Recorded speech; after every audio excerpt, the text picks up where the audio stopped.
faço coro a ela para agradecimento do professor Walter Lobato, e é sempre um prazer para nós estarmos aqui em BH, minha querida BH, onde morei por 10 anos, sou mineiro, fui menino pequeno lá em Barbacena.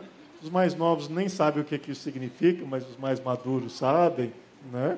E fiz a faculdade aqui na UFMG, estudei com Isabel, estudei com Sacha, fui ser juiz federal por conta do Sacha, falava assim, quando eu crescer eu quero ser igual àquele cara, né?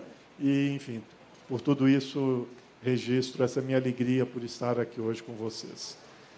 Mas vou cometer uma baita indelicadeza, peço desculpas a todos, porque eu vou ter que falar e vou ter que ir embora. Não vou conseguir esperar nem o final da mesa, ou desse encontro, que é completamente lamentável, mas eu não posso perder o meu voo hoje de jeito nenhum, porque tenho os compromissos lá na PUC de São Paulo. Tá? Então, já me desculpando, vou começar a trabalhar com o tema que eu me dispus aqui para vocês. Acesso ao judiciário, principalmente, isso é a proposta do próprio pessoal do Congresso, né? Apresentação do World Justice Project. Esse é o que eu tenho trabalhado hoje em dia. Acho que é muito interessante a gente pensar nesse parâmetro. O que é o World Justice Project? É um projeto de justiça global, né, que ranqueia países, analisa países. Atualmente, se não me engano, são 123 países. Daqui a pouco, num slide, isso vai ficar claro, né? E tem sido uma ferramenta utilizada mundo afora, né? Não apresenta melhor momento do Brasil, mas eu acho que reflete um pouco o que nós estamos passando, aliás, reflete muito, né? E eu acho que isso é uma ferramenta muito relevante, ainda mais que a gente fala em compliance, né? A gente começa falando assim, cumprimento do Estado, cumprimento de regras, né? Cumprimento de regras é cumprimento do Estado de Direito, né? É o que nós imaginamos que a gente deva fazer. E quando uma pessoa que não está habituada ao nosso cotidiano, um estrangeiro, por exemplo, ele quer investir num país como o Brasil e vai se perguntar como é que é nesse país, ele vai usar uma referência como essa, o World Justice Project, né?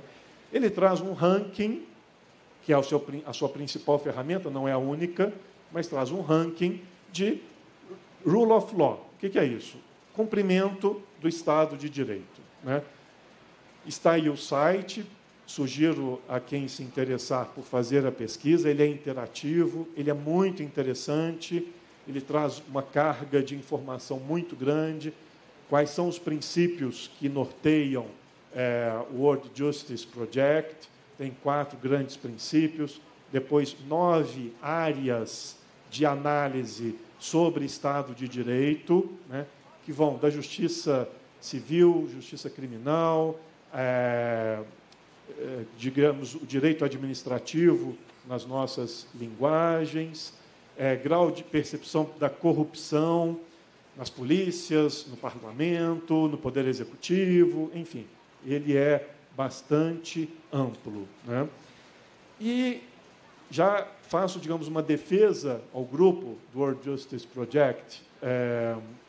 Ele tem um corpo de 5 diretores, eu não os conheço pessoalmente, isso foi fruto desse meu período no King's College, isso foi uma disciplina que eu fiz no King's, onde esse conteúdo nos foi apresentado, e eu realmente fiquei impactado pelos motivos que eu vou mostrar para vocês daqui a pouco, né? Mas uma das 5 pessoas que dirige esse World Justice Project, Ellen Glaze Northfleet. Então, em 5, tem uma brasileira, né, que vai ser capaz de balizar muito ali também. E quem quiser fazer a pesquisa vai ver que há, por exemplo, um rol de brasileiros que foram entrevistados para se chegar a esse tipo de informação, tá? Então, tem muita clareza, tem muita abertura de informações dentro dele. Bom, e como nós estamos no The Rule of Law? Desculpa, aí ficou bem pequenininho, né?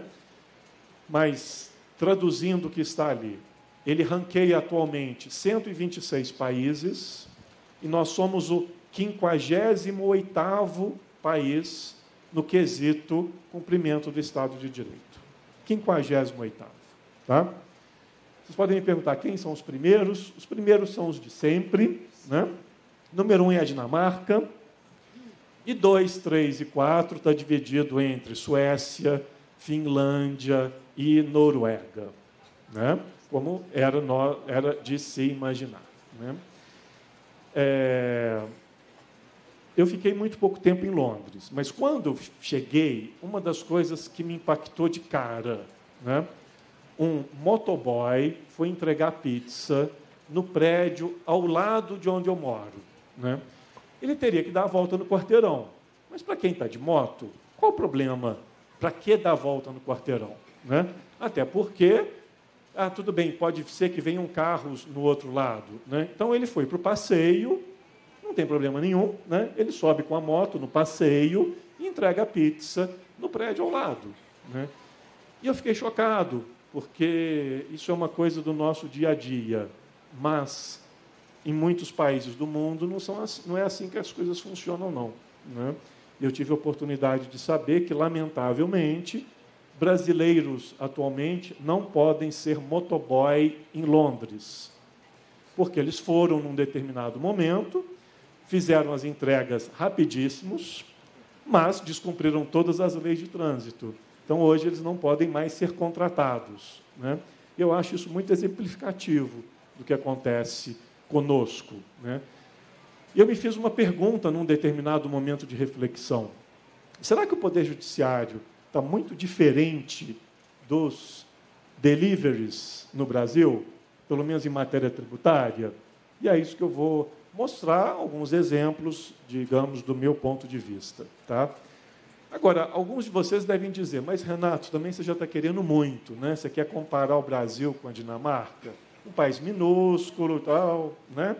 Vamos comparar com alguns países que estão mais próximos da nossa realidade? Não vale com a Venezuela, né? A Venezuela é o 126º país do ranking, né? Então, estamos muito melhor do que a Venezuela, né? No cumprimento de Estado de Direito, estamos melhor do que Cuba também. Estamos melhores do que a Bolívia também, tá? A Argentina está em 46º lugar. O Chile está em 25º lugar.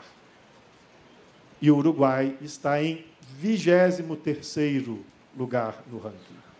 Tudo bem, não precisamos estar colados na Dinamarca, mas pensar que existem 12 países ou 11 países entre nós e a Argentina já melhoraria bastante a nossa posição no ranking.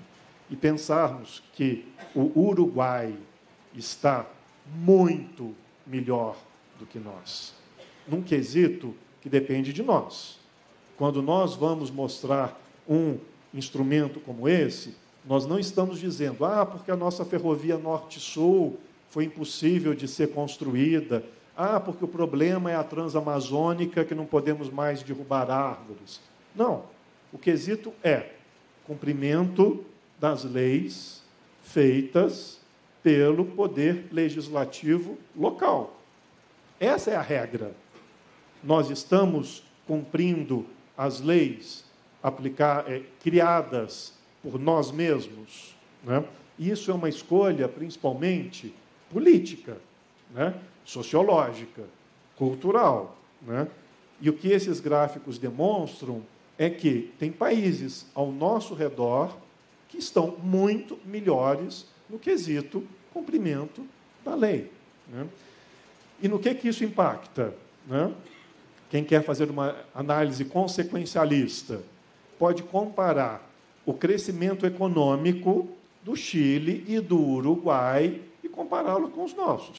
Porque, na verdade, o Uruguai, por exemplo, é muito pequeno, conheço o Chile, conheço a Argentina, imagino das dificuldades deles, mas nós temos que reconhecer que nós estamos, e pior, cada vez piores nesse ranking, né?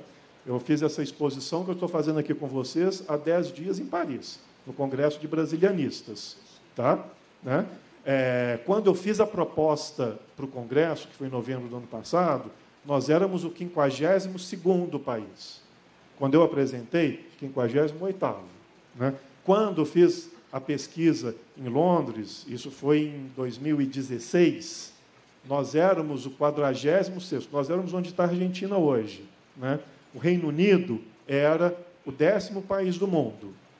Eles continuam em 10º lugar. E nós estamos indo de 46º para 52º, já somos 58º, não sei como estaremos no ano que vem. Mas vamos pensar nisso em relação a efeitos. Né? E, bom, esse congresso é maravilhoso. Né? A minha mesa de almoço era simplesmente professores Chuele, Humberto Ávila e Isabel Derzi. Só isso no almoço. Né? E comentei um pouco sobre isso.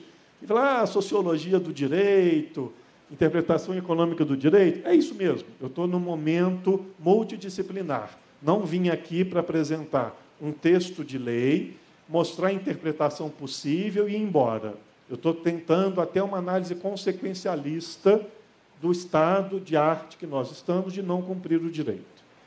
Esse livro, que eu recomendo a todos, né, Por que as Nações Fracassam, de um professor de economia de Harvard, o Daron Acemoglu, né, e um professor de administração pública do MIT, né, o James Robinson. O resumo desse livro é o seguinte: quem cumpre o Estado democrático de direito, ou seja, num país em que as regras são claras, que o direito não retroage, que é aplicado a todos em benefício da sociedade. Ou seja, ele trabalha muito com o conceito de uma minoria extrativista ou com uma maioria inclusivista. Então, quando nós pensamos em Estado democrático de direito, nós estamos pensando num país em que há uma previsão de uma maioria inclusivista. Né? E o oposto disso, porque as nações fracassam, onde nós temos desrespeito à propriedade, confisco e prisões arbitrárias. Eu estou simplificando, 500, 600 páginas do livro, ok? Que tem um capítulo, inclusive, muito interessante sobre o Brasil, dizendo que porque o Brasil se desenvolveu muito até o início deste milênio. Né? E o que ele dá de exemplo, nós temos feito uma transição democrática pacífica e os governos, digamos, ditos de esquerda, com grandes projetos de inclusão econômica e social, com o desenvolvimento econômico que a gente soube. Né? Bom, como nós estamos hoje? Quanto a Receita Federal do Brasil cumpre, em que dimensão ela cumpre uma regra que diz que ela tem 90 dias de prazo para enviar o processo administrativo após a caracterização da mora para a PGFN. Vocês sabem a resposta? A resposta é dada pelo governo federal, pela Controladoria Geral da União, que diz o seguinte: a Receita Federal do Brasil cumpre a regra entre 1/3 e 2/3 das vezes, que é um parâmetro bem elástico. Né? Você diz assim, cumpre entre 1/3 e 2/3. Né? Então, assim, mas enfim, é um primeiro exemplo. Imagino que quem me ouve já sabe que eu sempre falo de responsabilidade tributária, tema da professora Betina nessa mesa, adoraria ficar para ouvir e conversarmos a respeito. Né? Mas, assim, há embasamento legal para a súmula 435 do STJ? Na minha visão, não.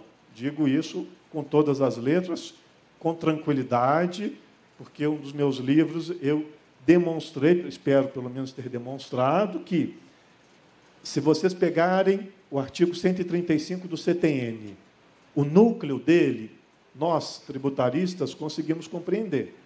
O núcleo do artigo 135 é pelas obrigações tributárias decorrentes de. Qual obrigação tributária decorre do encerramento irregular de uma sociedade? Qual tributo? Isso é, em outras palavras, fechar uma sociedade sem dar baixa na junta comercial, sem pagar todos os tributos devidos. Isso é correto? Não. Mas qual é a obrigação tributária que decorre desse fato? Nenhuma. Né? Então, assim, mais um exemplo e imaginem os colegas. Né? Eu vou falar uma coisa que é pública, estou terminando nosso relógio aqui mais rápido do que o meu, viu? Vejam a seguinte situação e pensem nos efeitos dela. Teve um frigorífico que não pagou os seus tributos. Esse frigorífico, depois de um tempo, foi adquirido por um supermercado. Então, o supermercado passou a ser responsável tributário por sucessão desse frigorífico. Ok. Né? Um banco nos Estados Unidos, JP Morgan, dos Estados Unidos, resolve aplicar um fundo de alto risco no Brasil para investimentos, digamos que tinham maior potencial. Eles investem numa pessoa jurídica que compra aquele supermercado. Tá? Bom, o que a Fazenda Nacional fez? Colocou o JP Morgan dos Estados Unidos como responsável tributário pelo frigorífico. E dizendo o seguinte, como ele indicou um diretor para aquela holding, ele faz parte de grupo econômico. Tenta explicar isso para um americano. Tá? Bom, o que eles fizeram no processo para se defender? Depositaram 25 milhões de dólares, sendo que o investimento tinha sido de 10 milhões de dólares. Né?